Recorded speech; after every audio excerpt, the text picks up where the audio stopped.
Hey guys, we're back with some more of the Willoughbys. Okay, now I know some of you have seen the movie before. Please, please, please remember, books and movies are very different. Okay, in movies they kind of just take like the highlight reel, and then that's what they make out of the movie. But you miss so many rich details. Okay, so even if you've seen the movie, I encourage you to listen to the book because it is filled with so much more stuff than the movie ever was. And I want to try to figure out how we can watch the movie together.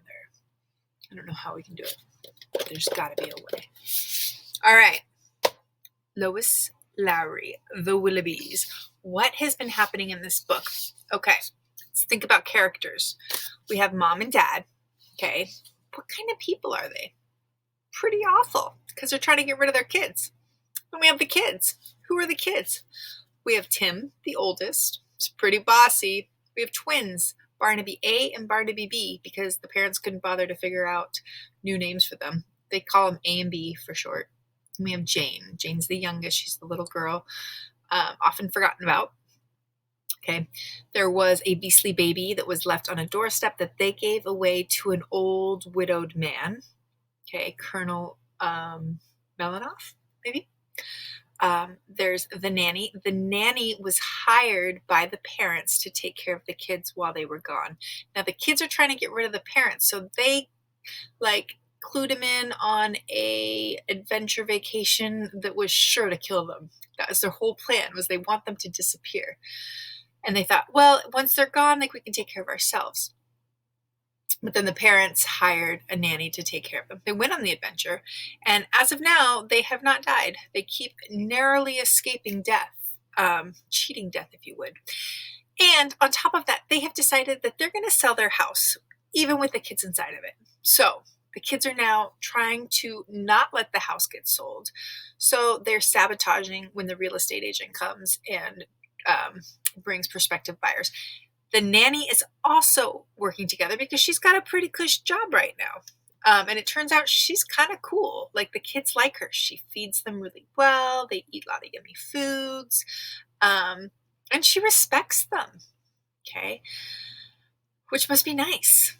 Okay. And then we have Commander Melanoff, I think is his name. Something like that. He's the old widow that was left a baby on his doorstep. He has since taken the baby and is loving it and is changing his life. Okay. Years and years and years and years ago, maybe 7 years ago or something crazy like that. The details are fuzzy. But his wife and son went on a trip and they went to Switzerland, and there was an avalanche and their train got buried. Never heard from him again. And he kept his hopes up for years and would open all the letters. Finally, it got to be too much. And so he stopped opening the letters. Now, the house was totally in disarray because his wife was the one that always took care of everything. And so once she was gone, things stopped getting taken care of. He doesn't cook. He doesn't clean.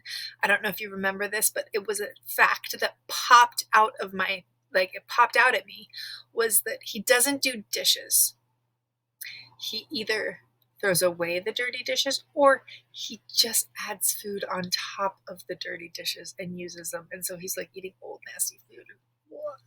And there was stacks and stacks and stacks and stacks of pizza boxes there, all sorts of stuff.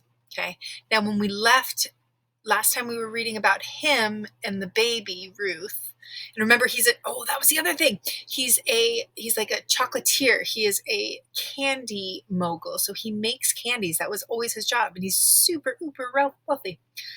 But anyways, one of his things was he was trying to mix nuts and caramel and have chocolate in it. And he couldn't figure out how he was going to do it. And they talked about the details of in the refrigerator, there were old candy bars waiting there that were turning gray. Just remember that because the details stood out to me at the time and I made a mental note of them. I could paint a picture in my head of that color of chocolate when it's faded and it gets old. So I remember that information because I'm keeping mental pictures in my head. But the reason I bring this up is because there's a chocolate bar called a Baby Ruth. And I think it's got caramel and nuts in it. So I'm wondering if they're making a connection there. I don't know for sure. But anyways, so Ruth, the baby, is chewing on everything, right? She's teething. She's getting her teeth in. And oh yeah, and he like ordered all this new clothes for her. He's getting good food, healthy food. He's turning a corner. He's like no longer like being this recluse. He's like changing his like way of doing things. But in that ending, the last we saw was that she was chewing on some of the mail because they got stacks of that mail that he stopped opening. And one of the mails that she was chewing on went under the like chair or radiator. Nobody saw it. But on it, it said, we know what it said, and it said, they were found alive. So his family is actually still alive. They're out there somewhere. We just don't know where. We haven't gotten there yet. So that was kind of where we left off.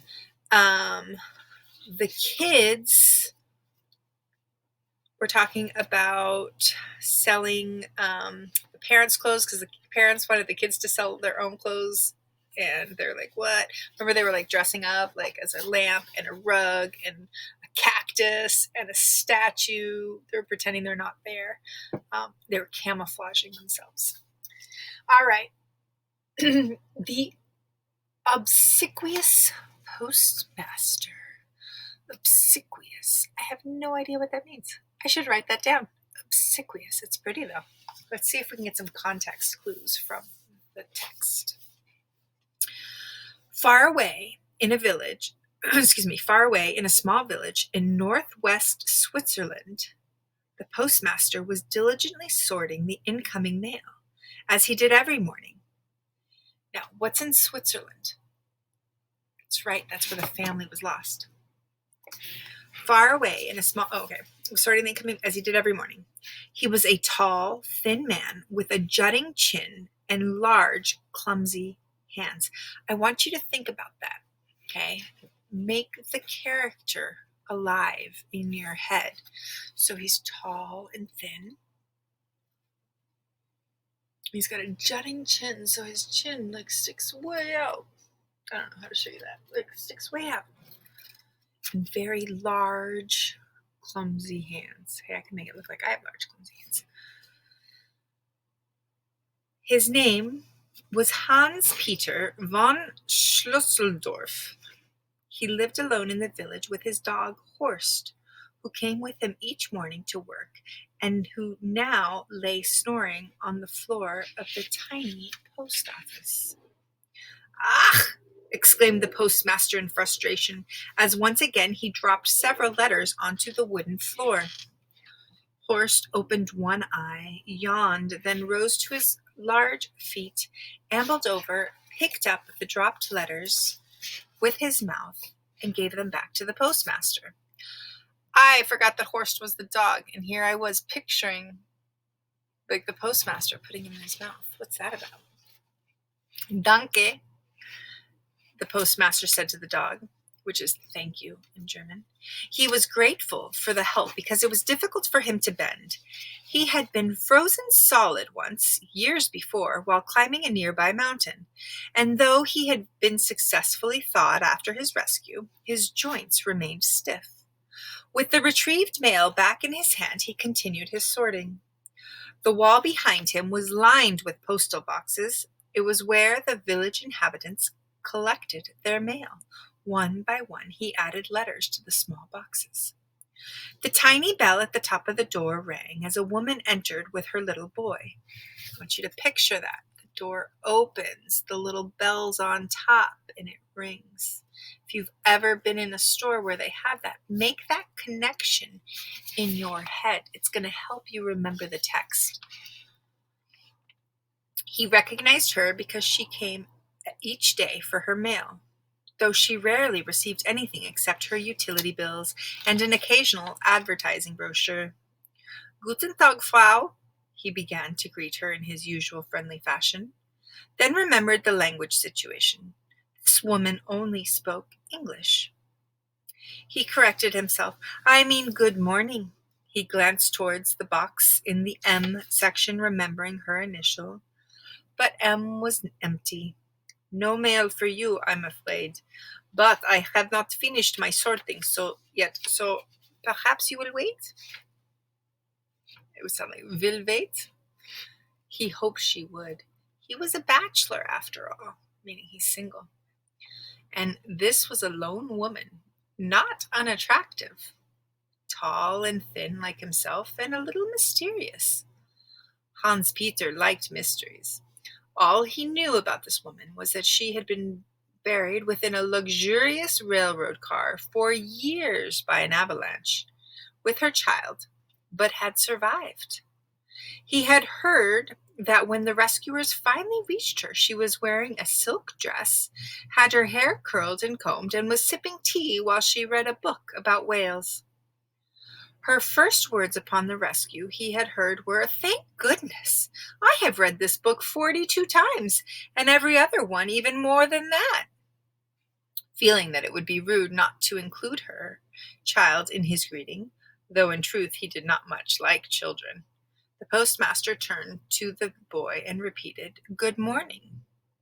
"He speaks German," the woman said. The postmaster smiled painfully and said, "Guten Tag," to the boy.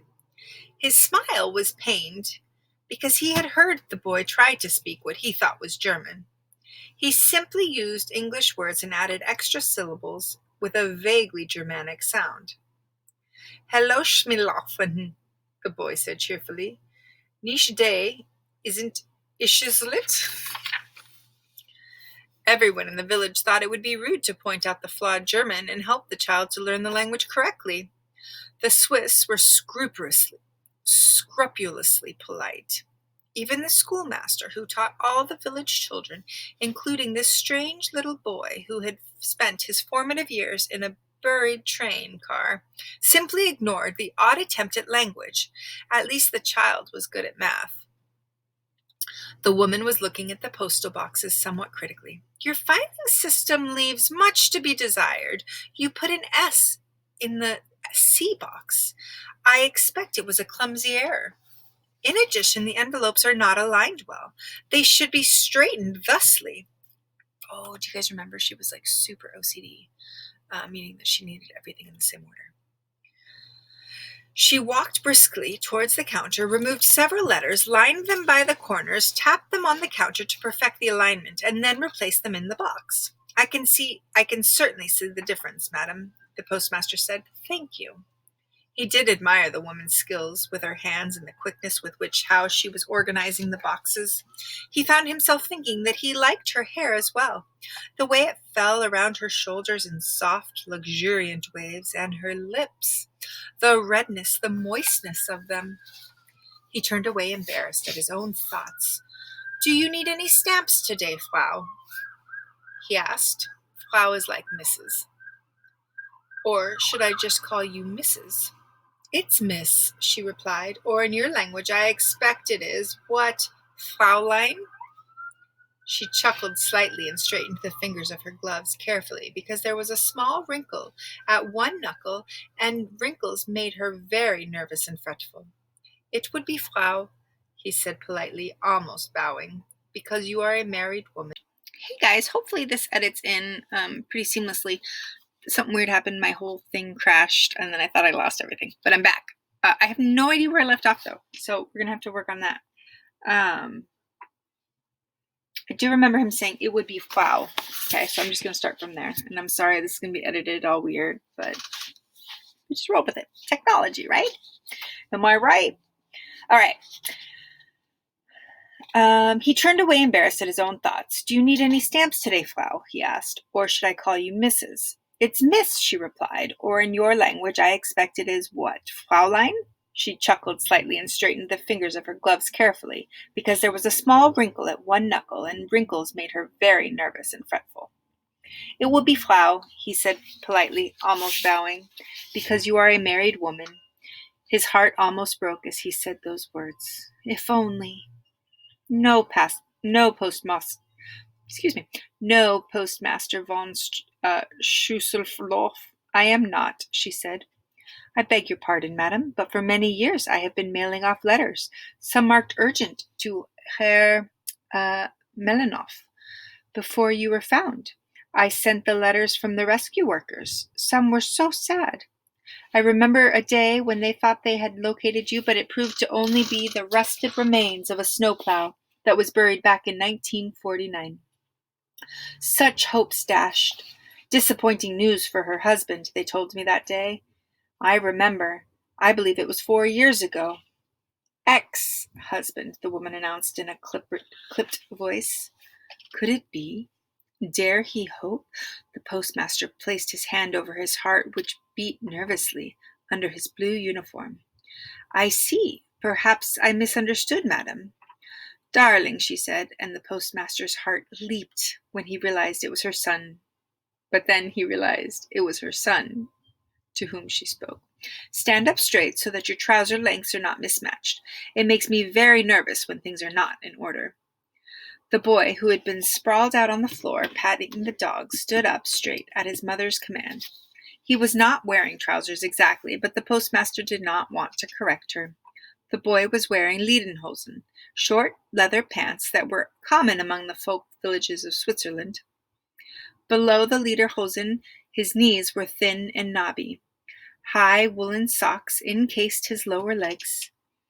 Is that better, Mutti? Nichts und Streit? That's his pretend German, right? You know I don't speak German, dear, she replied. Ach, I've forgotten Splunket. Sorry, Button, the boy said. Are my pant legs nice and straight now? She examined him and nodded. Yes. Try to stand with your weight evenly distributed, won't you, dear? And adjust your shirt collar. She then told her son, I was just explaining to the postmaster that I am no longer married. She glanced towards the counter where Hans Peter stood. After all these years of no reply from my boy's father, dear Herr von Schusseldorf, and who knows that better than you? Such a long-lasting silence from Commander Melanoff. Your kindly Swiss laws have allowed me to resume my single status. And so, the postmaster stammered. Yes, I am available, she said to him. Please soothe your lapel, it's a little mussed, and see if perhaps tomorrow morning when you shave you could even those sideburns. I believe the right one is a fraction shorter than the left. Yes, of course. Thank you for bringing it to my attention. Come along now, son, she turned to the boy. I want to be at the market at precisely 5 minutes past 10. We're already 20 seconds behind. How he loved a woman who was so precise, just like a Swiss train coming into a station. Hans Peter allowed himself to hope for the first time in his life for a future that might perhaps include a postmistress. He bowed to her, clicking his heels slightly, and she nodded a polite goodbye. Schlee you later, alligator Plas, the boy said. Bye-bye, Horwurst, he added, speaking to the dog. Then he followed his mother out to the post office and into the village's main street. Watching the woman's tall, straight back as she walked towards the market, the postmaster fingered his sideburns and planned his next morning's meticulous shave with a shiver of excitement. That's pretty fun. Okay, I just want to see where we were. I can do,